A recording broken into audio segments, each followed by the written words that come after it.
নমস্কার বন্ধুরা, আজকে চলে এলাম তোমাদের সাথে চিংড়ি মাছের মালাইকারি রেসিপি নিয়ে। তেল গরম হয়ে গেছিলো বন্ধুরা, আমি একে একে সব চিংড়ি মাছগুলো দিয়ে দিয়েছি। এবার এগুলো ভেজে তুলে নেব। এগুলো আমি হালকা করে ভাজবো বন্ধুরা, বেশি কড়া করে ভাজবো না। হালকা হালকা ভেজে চিংড়ি মাছগুলো একে একে নামিয়ে দেবো। ভাজা হয়ে গেছে। এবার আমি ফোড়নে দিয়ে দিলাম তেজপাতা, গোটা গরম মশলা, জিরে, শুকনো লঙ্কা। এবার দিয়ে দেবো পেঁয়াজ কুচি দিয়ে দিলাম। এবার পেঁয়াজ কুচি ভাজা হয়ে গেলে দিয়ে দেবো টমেটো। আমি যেভাবে করছি এইভাবে করে দেখবে বন্ধুরা, চিংড়ি মাছের মালাইকারি খুব টেস্টি হয়। জানি সবাই সবার মতন করো।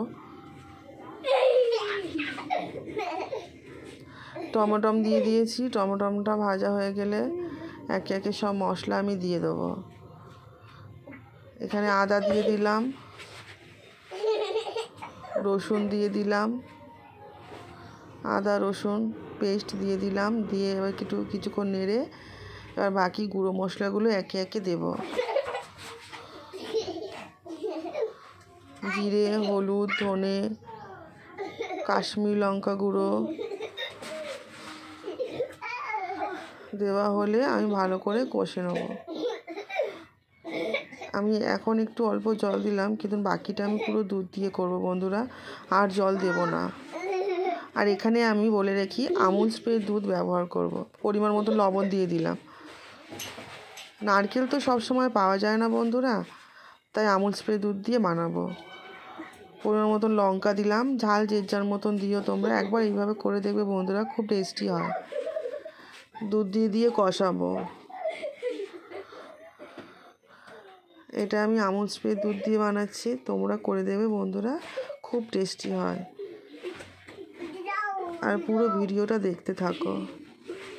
আমি এটা দুধ দিয়েই কষাবো। আর নারকেল দেখবে সব সময় পাওয়া যায় না বন্ধুরা, আর নারকেলের যা দাম। ভালো লাগলে তোমরা অবশ্যই বাড়িতে একবার করে দেখবে।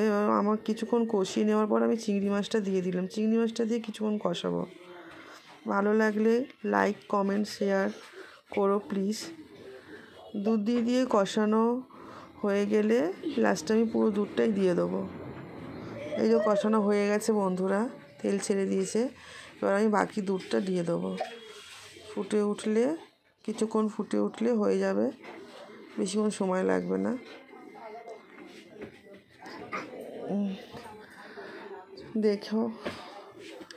দেখবে একবার করে, খুব ভালো লাগবে। হয়ে গেছে। এবার আমার রান্নাটা আমি গরম মশলা দিয়ে দিলাম, একটু ঘি দিয়ে দেবো, অল্প পরিমাণে একটু চিনি দিও বন্ধুরা, ভালো লাগবে। নমস্কার, বাই, টাটা।